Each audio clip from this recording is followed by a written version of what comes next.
Assalamualaikum warahmatullahi wabarakatuh dan salam sejahtera. Selamat bertemu kembali di dalam siri pengurusan risiko untuk IKS. Adakah siri ini akan membincangkan hierarki kawalan lagi? Ya, tapi fokusnya adalah pilihan kedua di bawah hierarki kawalan, iaitu penggantian. Bagaimanakah langkah kawalan penggantian ditentukan? Langkah kawalan penggantian hanya boleh dipertimbangkan sekiranya hazard tidak boleh dihapuskan.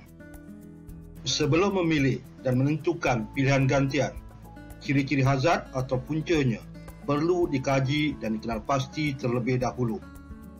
Rujuk semula analogi yang dibincangkan di dalam siri terdahulu untuk memudahkan pemahaman. Mengapakah harimau tersebut berbahaya dan berpotensi menyebabkan mudarat?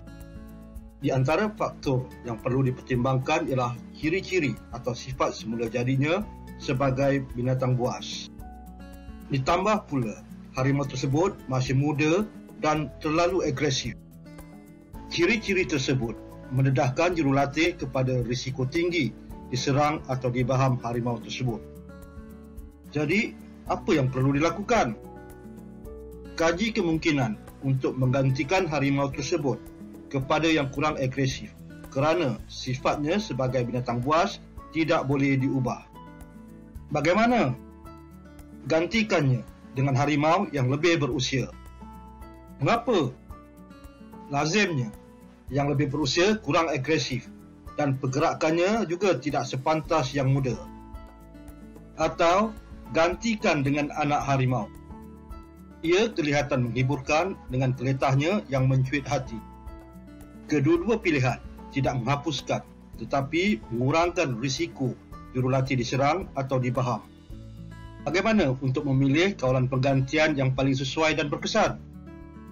Kaji kesan kedua-dua pilihan kepada sambutan orang ramai dan perniagaan sarkas secara menyeluruh sebelum membuat pilihan.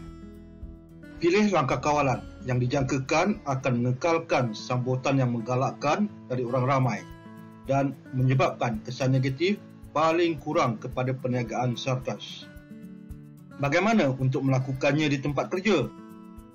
Kaji sifat semula jadi atau ciri-ciri hazard atau punca hazard yang telah dikenal pasti.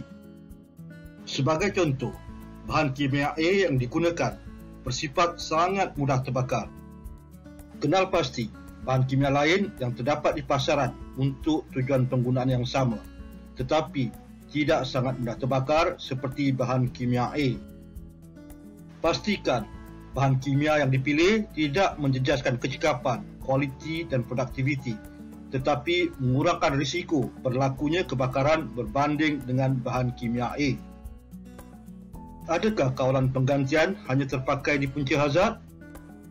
Dalam keadaan tertentu, kawalan penggantian perlu dipertimbangkan untuk laluan dan pihak yang terjejas.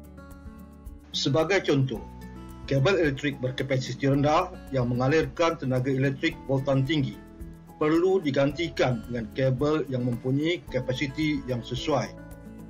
Pekerja yang kurang mahir atau berpengalaman perlu digantikan dengan pekerja yang lebih mahir dan berpengalaman. Walaupun kawalan penggantian telah dilaksanakan, risikonya masih ada. Apakah tindakan selanjutnya? Pertimbangkan langkah kawalan lain atau tambahan mengikut urutan seterusnya di bawah hierarki kawalan, iaitu pengasingan dan kawalan kejuruteraan. Ia akan dibincangkan di dalam siri berikutnya.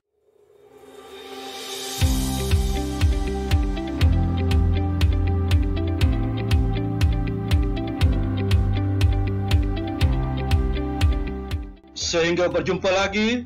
Sekian, terima kasih. Assalamualaikum warahmatullahi wabarakatuh dan salam sejahtera.